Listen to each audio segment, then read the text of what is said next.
नमस्कार, मी रिद्धी म्हात्रे. बातमीपत्रामध्ये आपल्या सगळ्यांचं स्वागत. बातमीपत्राच्या सुरुवातीलाच एक सविस्तर वृत्तांत बघूयात. शिवसेना पक्ष चिन्हाची आज सुप्रीम कोर्टामध्ये सुनावणी पार पडली आणि यावेळी शिवसेना उबाठाचे वकील कपिल सिब्बल यांनी सविस्तर युक्तिवाद केला. सिब्बल यांनी केलेल्या युक्तिवादामुळे शिवसेना उद्धव ठाकरे समर्थकांना निर्णय आपल्याच बाजूने लागेल असा विश्वास निर्माण झालाय. तर शिवसेना नेते सुद्धा निकालाबाबत खूप आशावादी आहेत. उद्या दुपारी 2 वाजता युक्तिवादाला पुन्हा सुरुवात होणार आहे.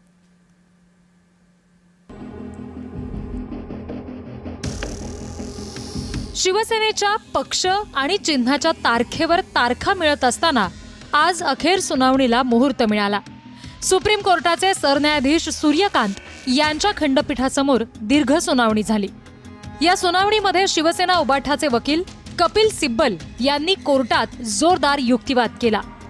एकनाथ शिंदे यांचं बंड हे घटनाविरोधी असताना त्यांना पक्ष आणि चिन्ह सोपवण्यात आल्याचा दावा कपिल सिब्बल यांनी कोर्टात केला.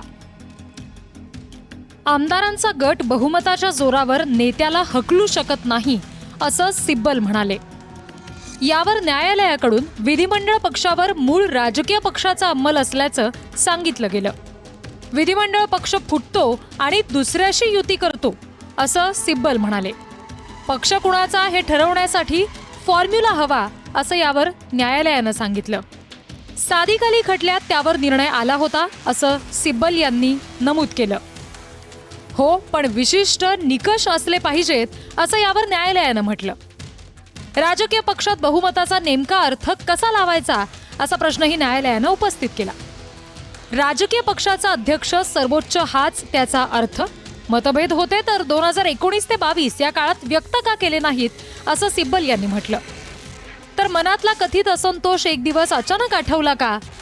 राजकीय मतभेद पक्षात असू शकतात, पण त्या मतभेदांशी विधिमंडळ पक्षाचा संबंध नाही असंही कपिल सिब्बल यांनी नमूद केलं. कपिल सिब्बल यांनी जो युक्तिवाद केला त्या युक्तिवादावर शिवसेना उबाठाचे नेते आनंदी दिसले.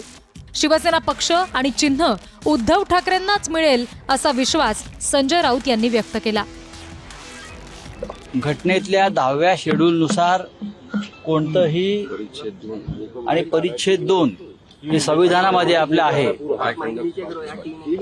हे सगळे डिस्क्वालिफाय होतील, हे सगळे बरखास्त होतील. शिवसेनेचं चिन्ह आणि मूळ शिवसेना ही त्यांच्याकडे अत्यंत बेकायदेशीरपणे सोपवलेली आहे. कोणताही नियम, कोणताही कायदा आणि कोणतंही संविधानातलं कोणत्याही सेक्शननुसार काम झालं नाही, हे आज कपिल सिब्बल यांनी मुख्य न्यायाधीशांच्या पीठापुढे मांडले. मूळ पक्ष आणि विधिमंडळ पक्ष यातील फरक याबाबतचा युक्तिवाद कोर्टात झाला हे फार महत्त्वाचं असल्याचं ठाकरे समर्थकांना वाटतं. पक्ष, ओरिजिनल पार्टी आणि लेजिस्लेटिव्ह पार्टी याच्यामधला फरक हा कशा रीतीने आहे, वेगवेगळ्या पद्धतीने तो अधोरेखित करण्यात आला. आणि ओरिजिनल पक्षाचे जे अधिकार आहेत की कुठचंही पाऊल घेताना, कुठचीही नेमणूक विधिमंडळाच्या पक्षाच्या नेमणुकीसंदर्भात सुद्धा पक्षाच्या असलेल्या घडणीमध्ये पक्षाने ठरवलेल्या चौकटीमध्येच त्या होतात आणि त्याला मान्यता ही सर्वस्व सगळ्यांची मान्यता असते.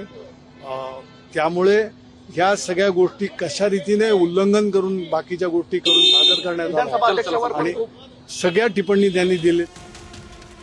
शिवसेनेचे नेते मात्र आत्मविश्वास पूर्ण वाटले.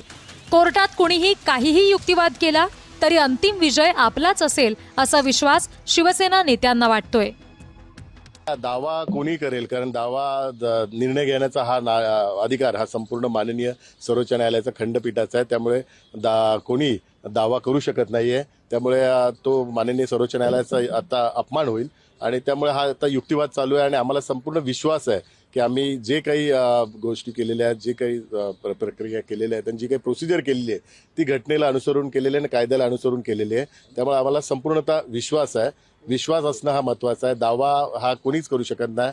दावा हा माननीय सर्वोच्च न्यायालय स्वतः करू. कोर्टात ठाकरेंच्या वतीने कपिल सिब्बल यांनी युक्तिवाद केला. आता शिवसेनेकडून सुद्धा वकील त्यांचा युक्तिवाद करतील. या प्रकरणावर पुन्हा उद्या सुनावणी होणार आहे. उद्याच्या सुनावणीत कोर्ट काय म्हणतं याकडे संपूर्ण राज्याचं लक्ष लागलंय. ब्युरो रिपोर्ट, जय महाराष्ट्र, नवी दिल्ली.